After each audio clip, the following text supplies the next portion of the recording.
Well, this sucks. You would have seen that 8 years since their most recent studio album, legendary French music duo Daft Punk has announced that they will be ending their reign. Although Thomas and Guy Manuel only convened for 4 full-length albums, they are all iconic releases in their own right, and now is as good a time as any to celebrate the only robots to whom I would ever bow down when the cybernetic apocalypse arrives.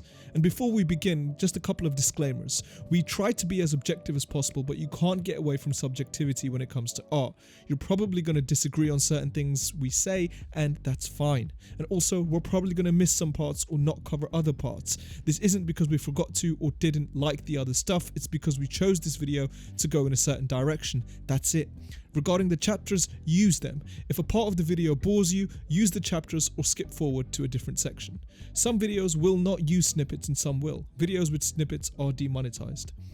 February 22nd, 2021 was the day of the fatal announcement, and while this definitely doesn't mean the end of either artist's ongoing musical careers, it definitely signals a crushing blow to pop music as we know it. And I'm not exaggerating when I say that this is truly the end of an era.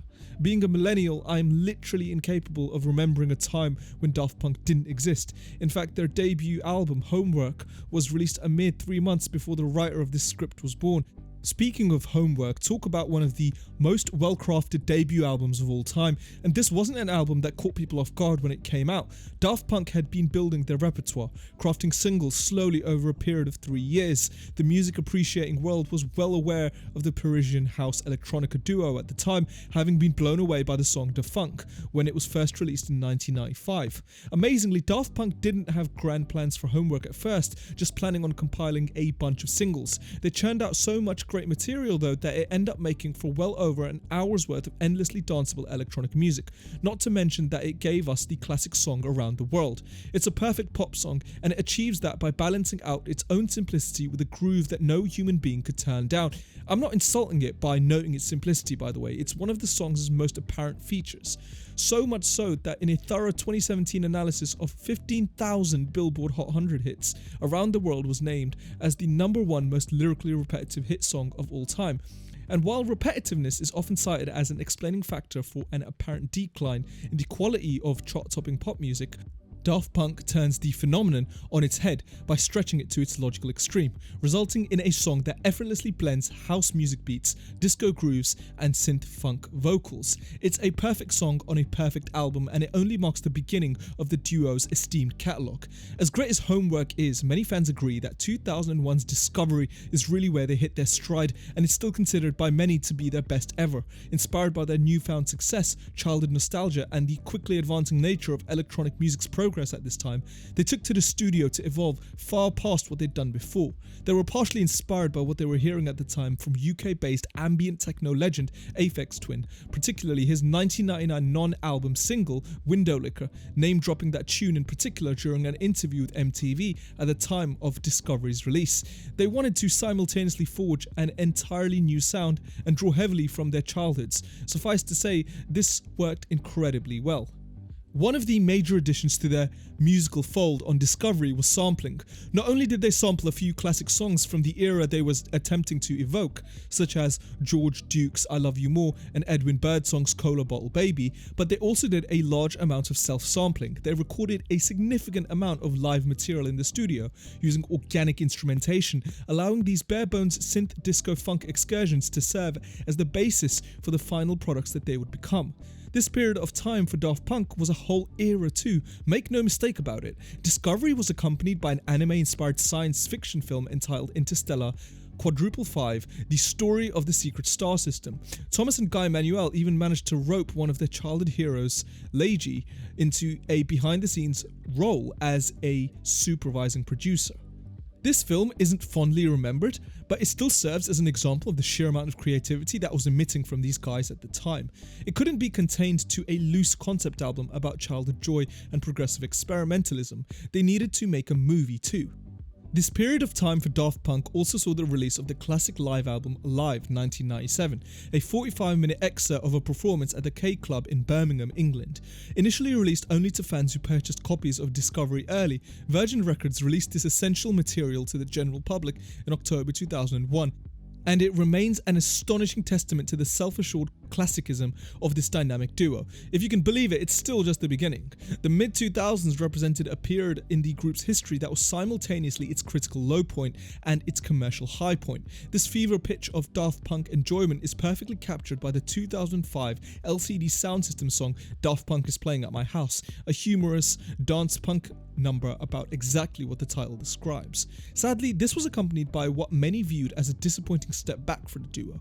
Human, after all, is the black sheep in Daft Punk's discography, earning some pretty middling reviews even during their cultural peak. Many pointed out that its very brief gestation period of about 2 weeks of writing, recording, and a month of mixing likely led to a comparatively weak, lifeless album. According to the band's manager at the time, Pedro Winter, many of those who had less than nice things to say about Human After All changed their tune shortly thereafter.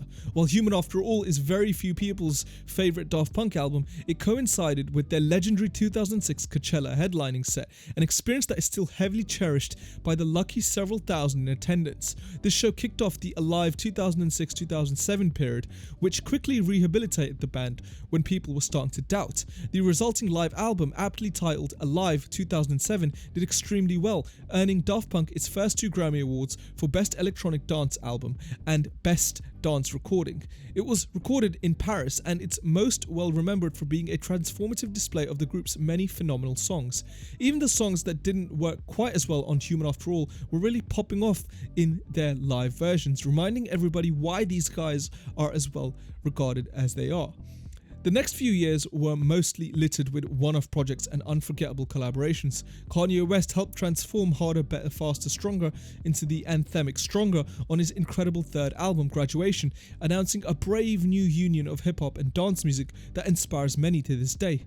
Thomas and Guy Manuel have also been occasionally involved in film scoring. They worked together on the soundtrack for Tron Legacy, and it's a much better score than that film deserves. I'll just say that much. Thomas has also repeatedly worked with incendiary filmmaker Gaspar Noé. Both members have also collaborated with a number of interesting artists over the years, including Arcade Fire, Charlotte Gainsbourg, and Kavinsky. But I couldn't possibly end this video without talking about how dominant these guys were in 2013. After 4 secretive years in the studio, they unleashed their latest and apparently final masterwork to the unknowing public in the form of Random Access Memories. For this album, the band not only wanted to pivot away from the expedient sessions which yielded Human After All, they also wanted to avoid using samples almost entirely, relying on live instrumentation as much as possible. The resulting album is a decadent synth-funk odyssey. The Pharrell-led collaboration Get Lucky peaked at number 2 on the Billboard Hot 100, Daft Punk's highest chart performance as a lead artist. While the album as a whole is still somewhat controversial among the fanbase for how different it feels from the Robots' classic output, I think history looks much more fondly on Random Access Memories than it does Human After All. Their most recent major collaborations as a duo include a decent portion of Kanye West's Yeezus album, which are much more industrial and electro-tinged than what you hear on Memories. They also helped The Weeknd hit number 1 by producing the 2 best songs on his 2016 album Starboy. Other than that, Daft Punk has mostly remained quietly imbuing fans with hope that they would once again grace our speakers and headphones with their lively, beautiful music once again. And sadly, that does not seem to be the case. Daft Punk broke up, and while I'm sure it's for the best for the duo to go their separate ways, it really hammers the point home that what those guys were able to specifically do together can never be remade or redone. It happened. If you were there, you were there. If you weren't, you weren't. They may be separately rich enough that neither of them needs to even think about visiting a music studio ever again, but something tells me this isn't the last we're going to hear from these guys. Who knows? Maybe they've been tinkering away at a farewell album that they're just waiting for the right moment to unleash. Maybe they saw the writing on the wall and have concluded that dance music won't be able to properly thrive in a live concert or rave setting for many, many years. Either way, this is a catastrophic loss to dance, pop music, and the greater artistic landscape as a whole. Beneath their cold, metallic robo-exteriors, Daft Punk's 2 faceless geniuses are behind some of the most essential music of the past 3 decades. They are living proof that success does not negate talent. A great band can release a dud and still come back strong, and that music is a special art form. We need to do everything we possibly can to give life back to music when concerts are something we are allowed to do again. Until then, it looks like Kraft Punk from the Eric Andre show is who we have to look to for machine-driven guidance now. I guess it could be worse.